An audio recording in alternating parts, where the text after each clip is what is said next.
Welcome to Insights in Sound, where we talk to the people behind the scenes, behind the technology, and behind the music. People you may not know, but you should. And please check out getitinwriting.net/shows for a full list of our podcast YouTube series.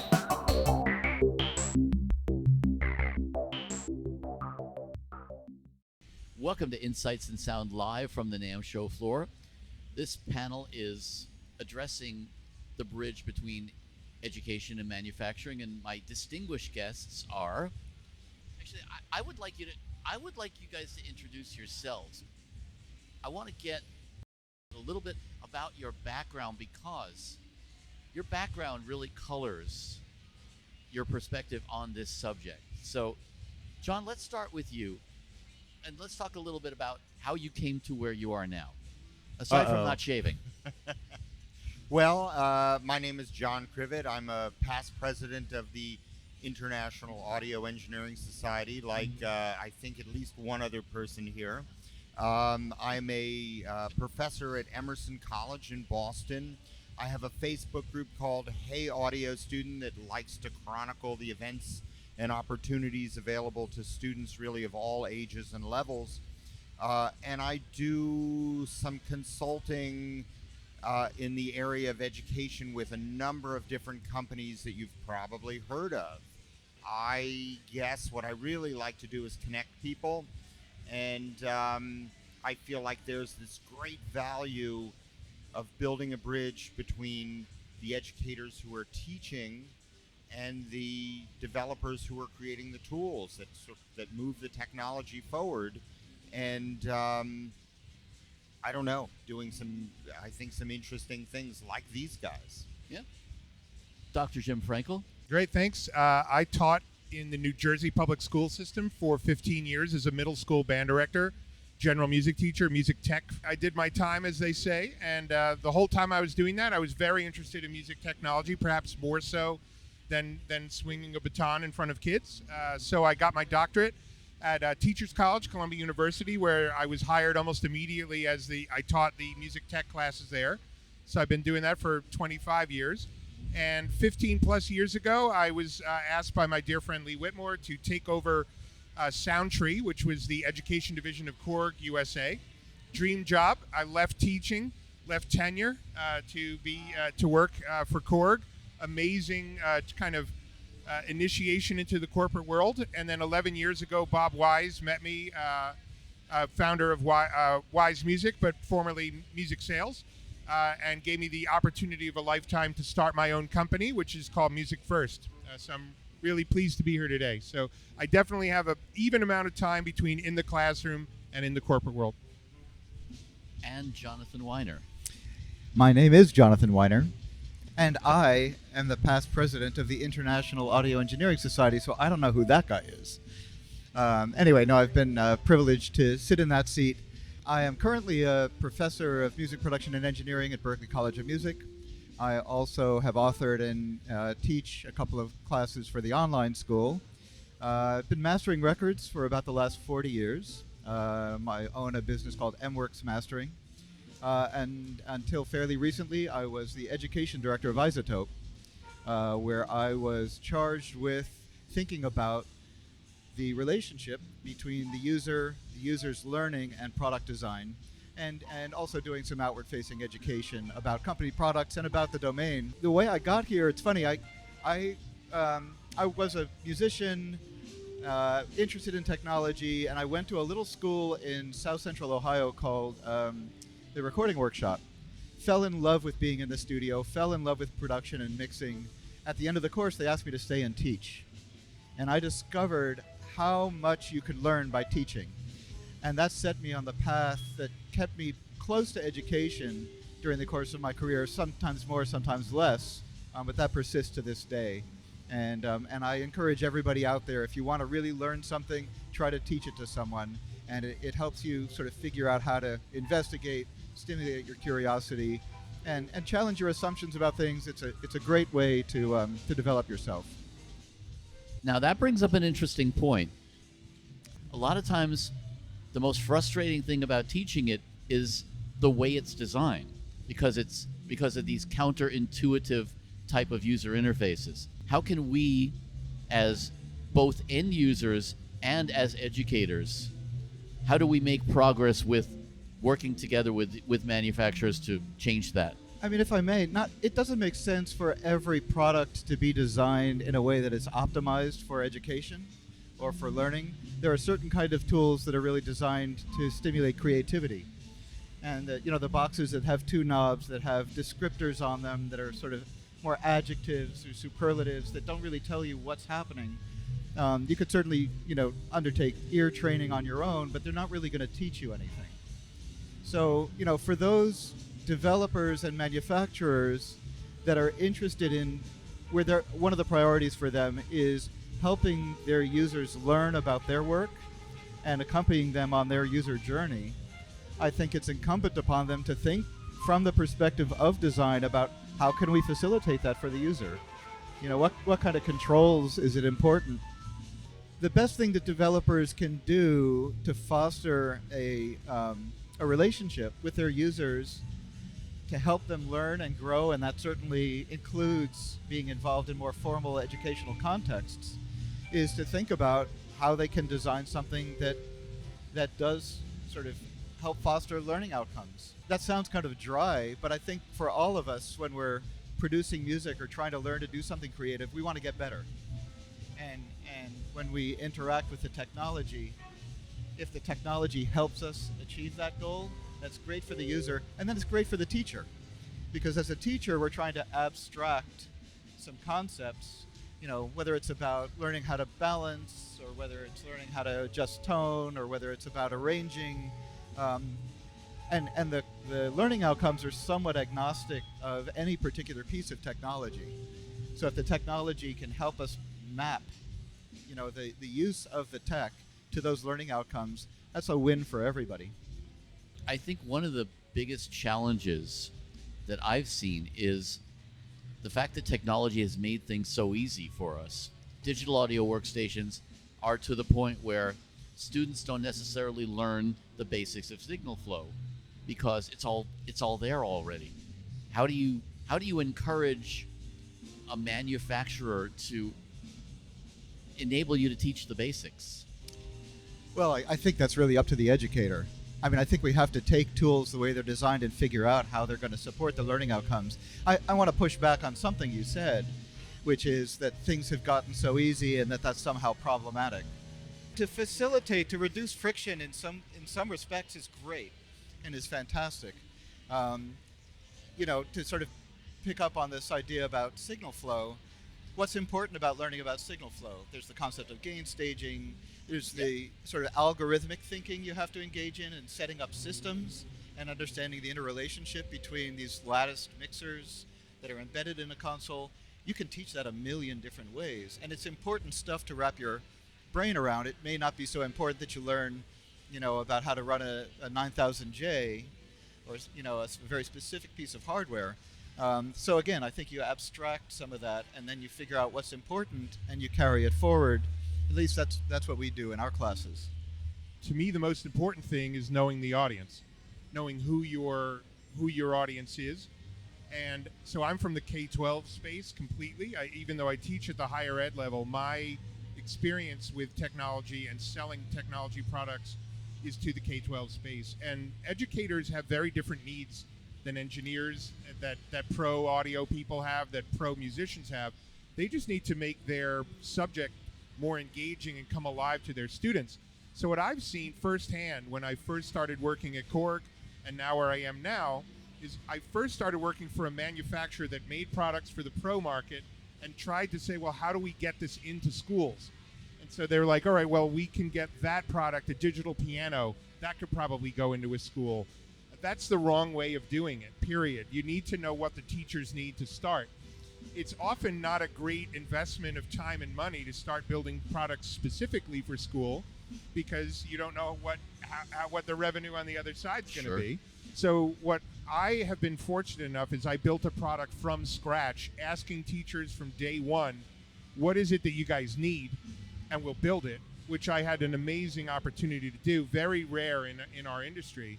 Like when you talk to a middle school choir director, right? And you say, what do you need? They need microphones, right? And they need a way to record their ensemble. But the teacher has no idea what they're doing when it comes to technology. They want one button that will magically make their choir sound great. They don't have the technical skills, the know-how to go in and start tweaking the EQ and figure out where's the best angle, what position should I put the microphones in to record the ensemble. So what I would say to any manufacturer looking to bridge the gap is know the audience by talking to the audience. Go in and actually speak to teachers and say, what is it that you need? They're going to give you a ton of information back.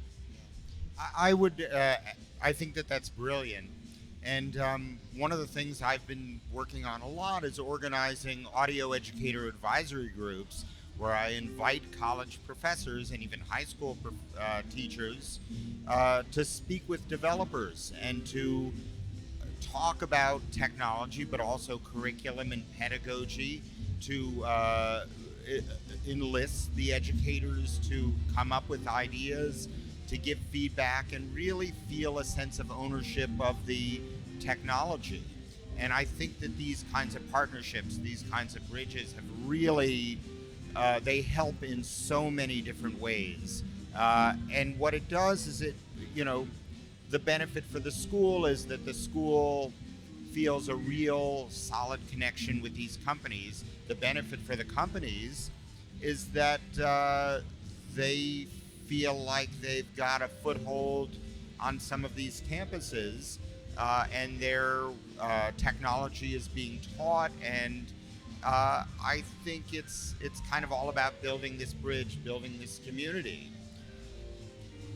Can I just weigh in? I love what you said. Also, I hope someday John Krivit says something that I said is brilliant. What you said is brilliant. But no, seriously, I love the fact that you have this opportunity to build from the ground up, and it points to something that I find as a source of some frustration, that by the time most manufacturers are speaking with, whether it's educators or users, they've already got an idea that's fairly well hard-coded or fairly well baked, and that it's a matter of trying to adapt. And this is also true of in research that's happening around audio tech, where there's a lot of development that's going on, really not connecting early enough, in my estimation, with the end users in mind, and thinking about, you don't necessarily need to think about usability in research, but you do need to think about, are you building something that will have some utility, and is somehow relevant. And so, personally, one of my missions is to try to make a connection earlier between those that are designing and the community, so that the development can have that in the DNA of the Well, thing it's that's a being little built. bit of the chicken and the egg, because there's always going to be a revision of what happens, and you've got that relationship, you get continual feedback, and that helps. The other difference, an end user of something like Isotope is just thinking about using the technology for an end. An educator is thinking, how can I use this technology to convey a larger idea that carries you through, not just that product, but lots of things. So, piggybacking on that and going back to what you were talking about, DAWs making it almost too easy for kids. When you're a middle school general music teacher and you've got kids who are in music, whether or not they like it, quote unquote, even though every kid likes music, and you give them the opportunity to jump on a basic digital audio workstation like Soundtrap, which is online, works on Chromebooks kind of thing, and they can just start making music, the firsthand experience, watching kids light up with this sense of, oh my God, I made something kind of cool. Sure. And then immediately asking the teacher and their friends, check out this sick beat I just dropped. Well, no, you brought together a couple of loops. I think it's then the teacher's job to scaffold the learning to say, all right, well then let's figure out how you make your own loops, how you put your own footprint on this, right? So again, back to the knowing your audience. If most middle school, high school music teachers using this kind of stuff in their classroom are just trying to get their kids to have the opportunity to be creative. To get their interest, To get their interest. So I went to a music tech lab in Columbus, Ohio.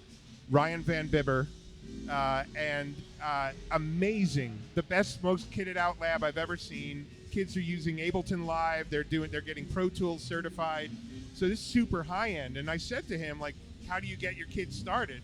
He gets them started on those basic DAWs, gets their interest. It filters into, hey, I want to learn what's under the hood here. And then when you get into a program like Pro Tools, Logic, Ableton, now you're really under the hood, but you understand why you want to find those features. I think every manufacturer needs to listen to that. An entry-level product for educators is what they really, really need, and it'll grow your audience to get the upper-end stuff that's what you're selling in the stores.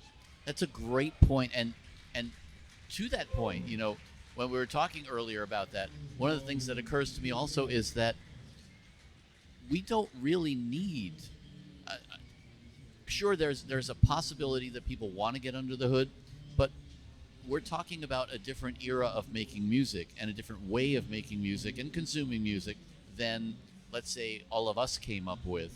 And so it's great if you want to learn how to align a 2-inch machine, but it's not really relevant to the audience. When you talk about knowing your audience, you're absolutely right. That's not relevant to 90% of that audience. The 10% that do want to know will be inspired to dig under the hood if you get them in.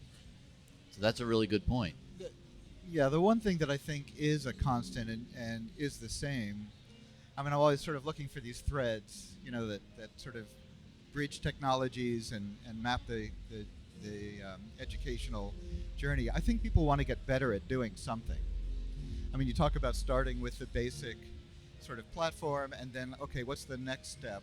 What's the curiosity? What's the insight? What's the, you know, the way of getting better?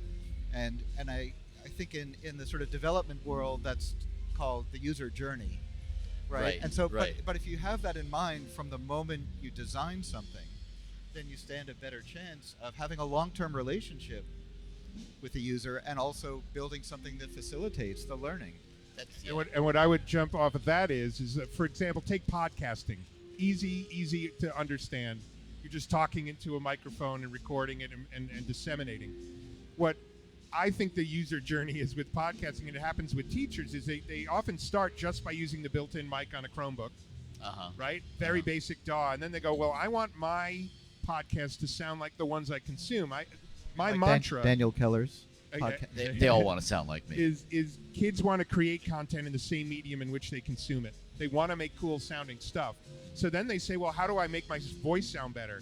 Well, the teacher might have access to a simple USB microphone, right? And then they might step up to, no, you need an audio interface with a condenser microphone. No, you need this. And so that journey is actually needs-based. It's a needs, like, I want my thing to sound better.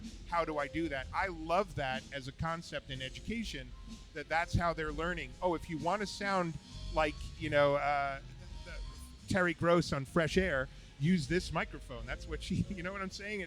It brings you into that leveling up to the pro audio stuff that we all love.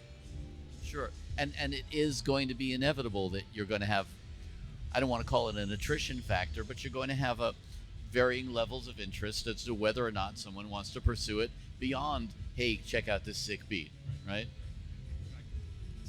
So how can we inspire manufacturers to understand the need for a simple way in?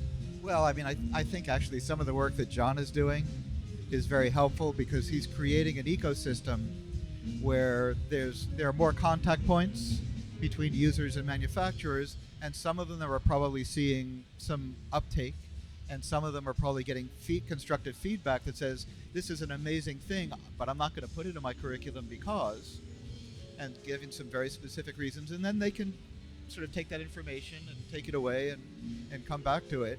So I think, I think that's a valuable dialogue that you're opening up. And then I think the other thing is, I mean, people like Jim, or certainly when I was in the context of Isotope, coming in as a practitioner and an educator to agitate for this kind of design thinking, I would encourage every manufacturer to make sure they have some of that expertise in-house.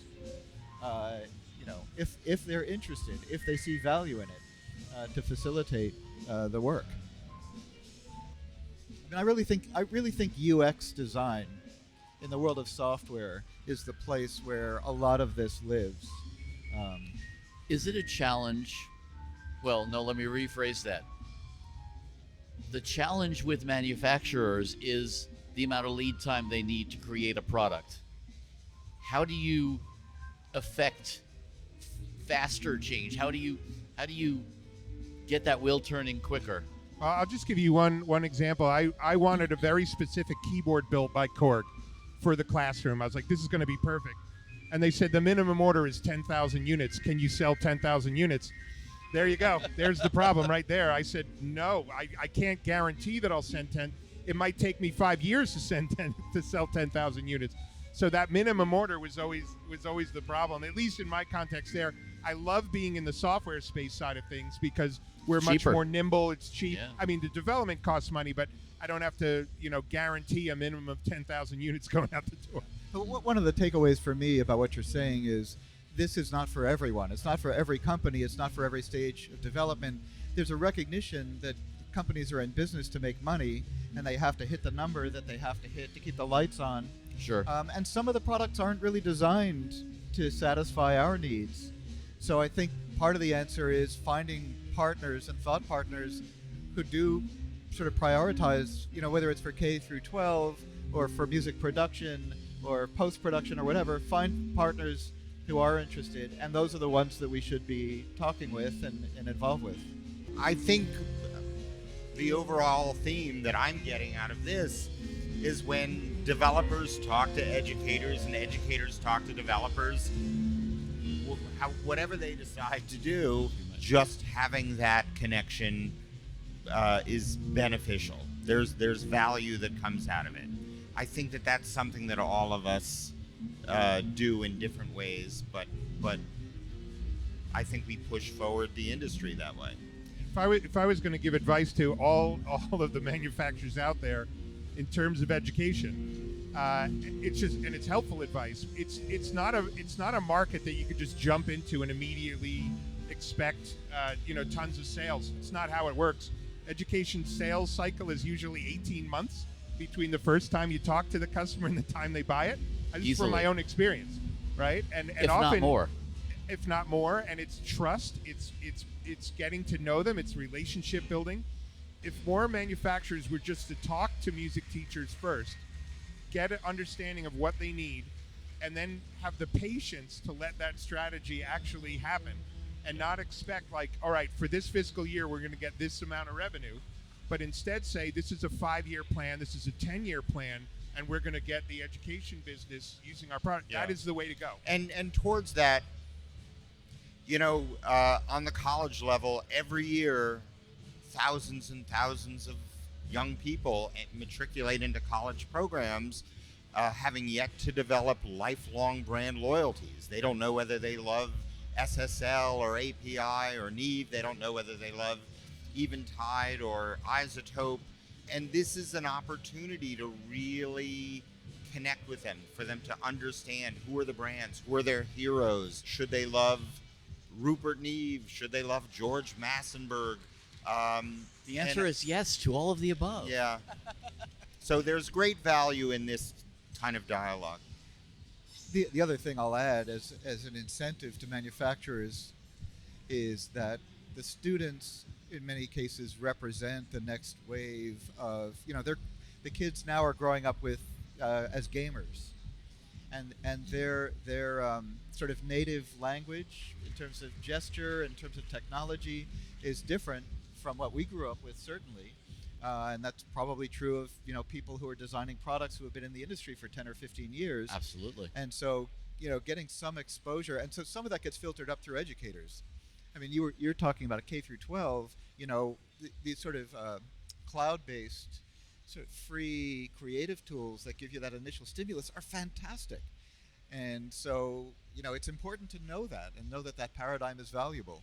And the same is true for a lot of the students who I'm working with. Really lean into visual feedback, and it's important to recognize that and understand that that's just part of how they work. And so there's new technologies coming on around AI and ML, and figuring out how to wrap our arms around how to make use of generative AI as prompts in the classroom and creative tools. And so I think education is where some of this starts to bubble up, and certainly in research also. What about the challenge to educators to stay current? I mean, a lot of educators they struggle to keep up with it because the technology is changing so quickly that you're learning you're frequently learning more from your students than It's a moving target. Yeah. And I think one of the things that we convey to students is that your expertise, especially at a young age, is not your currency. Your currency is your curiosity. So I think people want to hire folks who say, I want to know everything about that subject. I don't know it yet, but I'm looking to better myself. And so that's important for young people. It's important for people our age to stay current and to keep moving forward. I was at Berklee College of Music this past fall, and one of the students said to me, or asked me, how do you stay current? Like, how do you know all this stuff? And I told them an answer which was so brutally honest that they couldn't believe it. And I said, I'm just really good at Googling, right? And they're like, that's impossible. I said, no, it isn't. I just write, So that's number one. Google, or just staying and like being inquisitive, like John just said. That stuff is out there. And the other thing I said is just ask your students, because the students will always know more about it than we will in terms of the digital native, in terms of this is what they've grown up with. When I was a kid, there were the pet computer we had the very first computer in a school in 1981. Ooh. That kind of, it was new and fresh. These kids are being raised with an iPad as a pacifier, so they know way more than we do. And the minute you let go of the technology that is their domain, but the music is mine, asking your students, it's usually the biggest pain in the butt. Kids are the number one student to help you when you're up there struggling with your computer. They'll come running up. Oh, don't worry, I'll just show you how to do this. Yeah, it is true. But I think you hit the nail on the head with just remaining inquisitive, always being curious, because to me, that's just rules to live by. And if we can integrate that into our perspectives, then I think we're going to be better learners, and through that, better educators. Well, that's also why I encourage students to become members of the Audio Engineering Society, because that's all about the moving target, of technology, of new things happening and being discovered.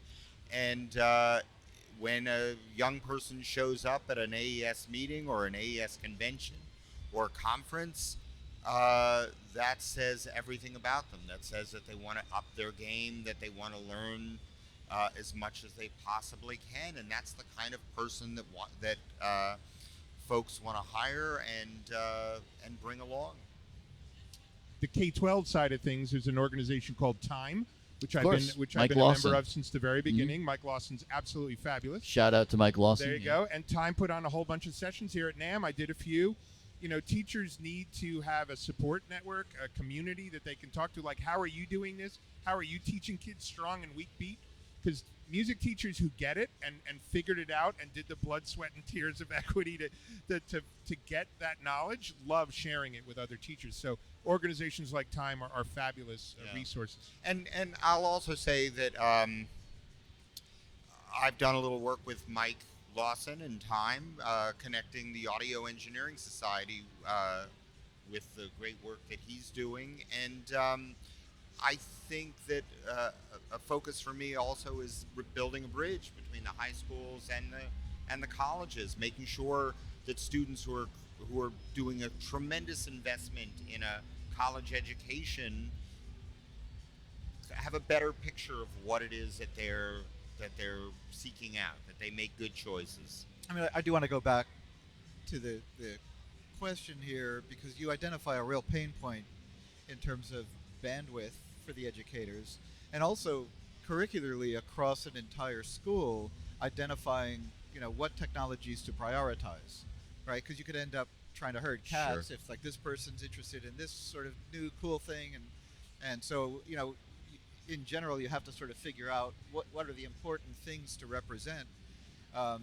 This is a place where I would also encourage manufacturers to give back a little bit, to think about how to design some kind of bolt-on or supplemental materials you can use as an outline to help teachers. here's a one sheet about how to teach with thing A or thing B, and some exercises and the things that we think it's good at and how it might be relevant.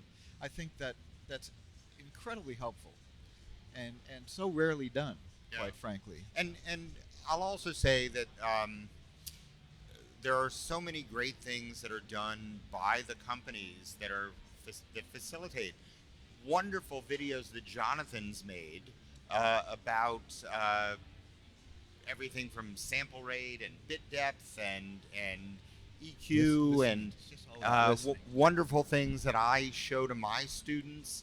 I used to bring my students 100 miles southwest of Boston to South Windsor, Connecticut, to walk through the Telefunken microphone factory, and we would see where microphones are designed and tested and assembled and then shipped off to Ariana Grande and Taylor Swift. And when the pandemic happened, we took the opportunity to do this. We've done hundreds of these virtual tours on Zoom for student groups all over the world who wouldn't necessarily have the opportunity to travel. And that kind of content is really exciting. It's outside of my particular institution, but it is enormously helpful to find out, what do people do in a microphone factory? How are these measurements made? What are some of the things that the technicians, what softwares are they using, and how does this basically work? So I think, again, that's part of that partnership. So how have the priorities changed for you in terms of what's being taught? Of course, the entire industry has changed. The way we consume music has changed as well. But at least in my experience teaching, the majority of my students have never even been in a band. How does that change the way you approach not only the teaching of it, but the way we approach the manufacturers? Because their products are different, right? Yeah. Well, you have a new major at the Berklee College of Music that reflects that. Yeah, I mean, frankly, we don't have that problem that you're describing so much, because I didn't say it was a problem. Well, it's a challenge. We don't have that challenge so much. We focus a lot on collaboration. It is a core activity in building teams. Musical collaboration? Musical collaboration, Okay. production collaboration, sometimes remote collaboration, often in-person collaboration. Cool. And so yeah, we developed a new major which is called independent record production, in recognition of the fact that we can't house, we have so many students interested in learning about production at the school, and we don't have enough seats in the studios to accommodate everyone. But there's also the modern paradigm of music being recorded and produced everywhere and anywhere. Sure. So it's really meant to address a different workflow, and frankly the priorities that are focused more on production and less on engineering, for those students that have that focus. However, and when you first asked the question, one of the things that I think we're recognizing is, just because there are new things that we need to be teaching to, it doesn't mean we completely abandon the things that we have been teaching. So there are aspects of analog signals that people need to be aware of, especially if they're out working in a bedroom. Like, you've got a microphone cable and an input to a preamp, and Laws you've got of physics. There's physics, there's electronics, there's the damn buzz that's coming from the fact that your refrigerator is plugged in while you're trying to cut the vocal. I mean, the guitar is picking up RF from the transmitter that's half a mile away, and dealing with all of those topics. So we have to touch a lot of the same things, but we just sort of scale and prioritize what we're teaching. What I would definitely acknowledge is that music education, at least here in the United States, was completely upended in March of 2020, and every music teacher said, I can't teach the way I normally teach, I have to do something else. So to your point, what happened is they focused on creativity and individual musicianship skill building, right? And then what happened after that, this is what I've seen, is that as soon as they were back in person, they were like, okay, let's go back to the way it was, and that's totally normal. But what they did is expose all these kids to music making in their bedrooms, right? Using these free and low-cost tools in their bedroom to make music. All you have to do is go on YouTube and watch how much younger and younger the kids are getting that are putting up Like I saw there's this little girl who plays bass. I've never seen anything like it. She's like 9 years old, right? And there are little kids who are 9, 10 years old producing music that's actually really good to listen to. I think it's awesome, right? I always look for the silver lining. Think about how many people bought guitars during 2020 because they were like, I'm out of a gig, I'm home, I've always wanted to do this. So I think what's happened and what's happening right now is you have a lot of kids who are exposed to creative music making tools. I'm very excited to see where it goes. Yeah, well, the other issue with that is what kinds of roles are we preparing students for? What kinds of potential future employment? And so you're right, there are less big studios recording ensembles. I have a lot of my former students who've worked with Jonathan at Isotope, or they're working for the companies that are making the tools that musicians use. And I can quote a former student who said, I came to school thinking that I wanted to make music, but what I'm doing is I'm creating the tools that musicians use, and that is actually surprisingly satisfying. Yeah, we've done an entire series of panels on that. Just the idea that you don't necessarily want to be a rock and roll star. There are so many other paths and so many other wonderful aspects within the music industry, within pro audio. Jim, to your point earlier, if we could give them a way in, if we make it accessible, then people sort their own interests, or it gets sorted for them the same way any career path takes you nowhere near you expect it to go. I'm sure none of us are doing exactly what we thought we were going to do when we were 15, 16 years old, but a way in, the accessibility is really what I think is key here. Well, Jonathan, I chaired a conference on high school audio education several years ago, and Jonathan was our keynote speaker and spoke about how an exposure in machine learning for music can enable I think you had an intern that went off and started using the things he learned about machine learning for other avenues, other ends. And I think I would imagine that eliciting creativity in middle schoolers and high schoolers would maybe create great writers or great filmmakers or just great creative thinkers. So, yeah, I mean, my philosophy of whenever you get interviewed for a teaching job, the principal will automatically ask you, why do you teach music, right? And every music teacher needs to have that answer ready to go. And my answer was always, I'm not here to make professional musicians. I'm here to create lifelong music makers, right? Or music lovers. Great point. That's what I'm not everyone's going to be a professional musician. Not everyone's going to be a professional athlete, but phys ed teachers are not there to make the next, pro basketball player. They're there to make sure that these kids have physical fitness as a part of their life. And that's our job as music educators as well, is you want them to be consumers and music makers for the rest of their lives. So if I can I've got my moderator hat on here for a second. By all means. Bringing this back to the theme of what we're talking about here around the bridge between developers and educational outcomes and how this might tie into what we're talking about right now. And I think that the thing that comes to my mind first and foremost is when you think about building something that's got some aspect around automation, think about where that's helping the user and where it's taking away control from the user, and try to find that sweet spot between making something easier and also giving the user the ability to experiment and learn and grow. And ultimately, if you facilitate that, it will produce people who can then, have transferable skills. They'll understand some principles and they will be happier, and be able to find jobs in tech companies or elsewhere. And maybe you end up building a lifelong relationship with a customer too, because they remember learning on that thing, and that really helped them with the next step. How's that? How'd I do? That's a great point, because I think we really have to consider that gray area between just dumbing something down versus simplifying it to make it accessible, but leaving the ability to go for a deeper dive. Because that I think is what really inspires people, especially a young inquisitive mind, to say, no, I want to know more. And if they don't, okay, no harm, no foul, but just not dumbing it down for the sake of making it easier.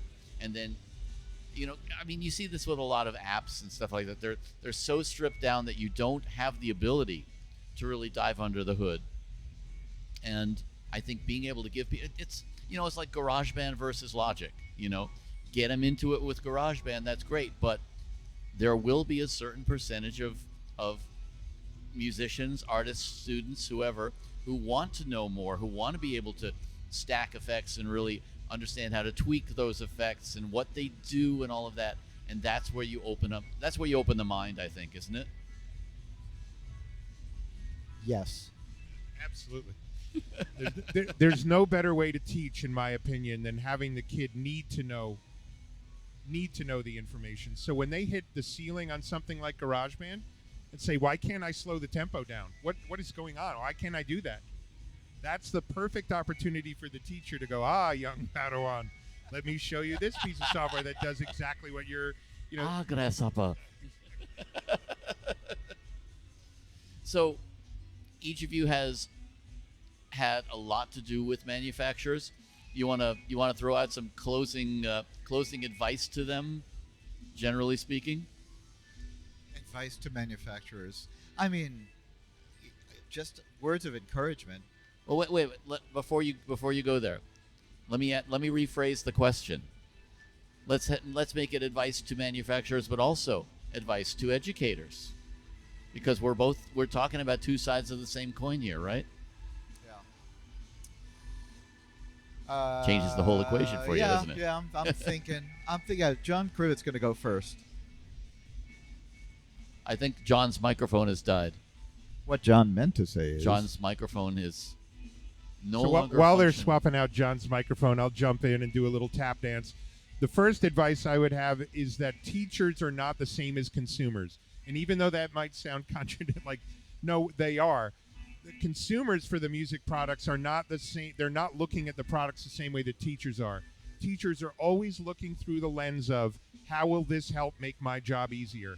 How will this help my students learn a concept better? They're not looking at, oh my God, that has this many that's that many watts, this has this many knobs. They're thinking differently. So teachers are different than consumers, number one. And from the other side, to teachers, I would say, as strongly as I possibly can, reach out to the companies.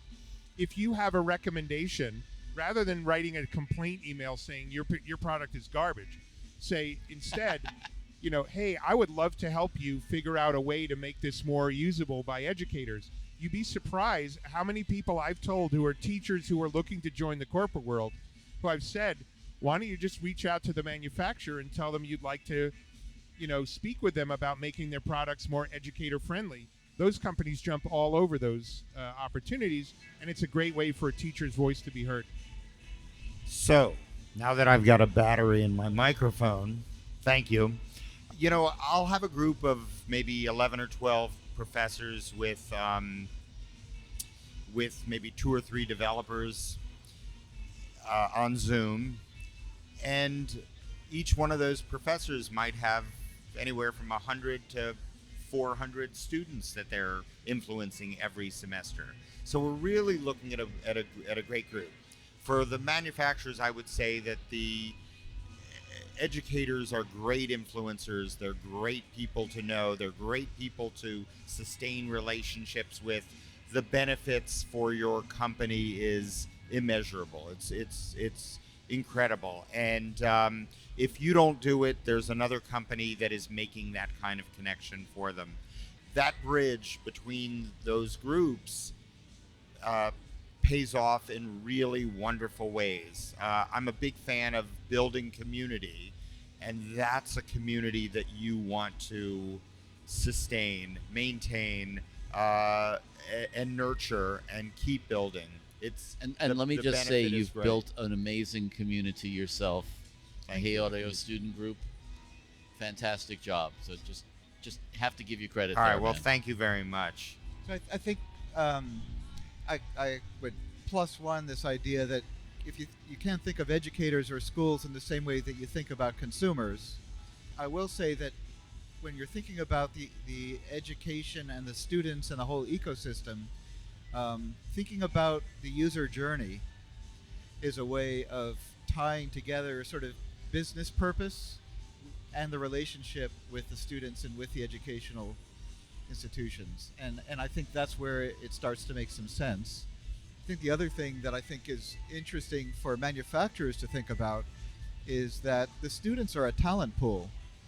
And for those students that really are flexible and curious and have an interest in doing things outside of, mixing the next top 10 hit, you never know where your next brilliant, QA person is going to come from, or product specialist is going to come from, or sound designer is going to come from, et cetera, et cetera. So, again, it's a little bit transactional or to think about it this way, but I think it's also makes it a little bit more relatable to industry to recognize that we've got some brilliant, eager kids who are going to bring new energy and new perspectives, combined with the skills that we're teaching them in the programs. And if you don't nurture that, you'll see the results of ignoring it. Absolutely. And brand loyalty too. Works for me. Jonathan Wyner, Jim Frankel, John Krivit, thank you for being my guest today. Well, thanks for all that you do for education, and I love all the videos that you make, and encourage my community to watch them. So, Thank you for that. And a shout out to all the real educators. I mean, anybody who's dealing Exactly. with K through 12. Not us like guys. My You guys are rock stars. The guys Well- in the trenches. Yeah, it's a pleasure to be here with you.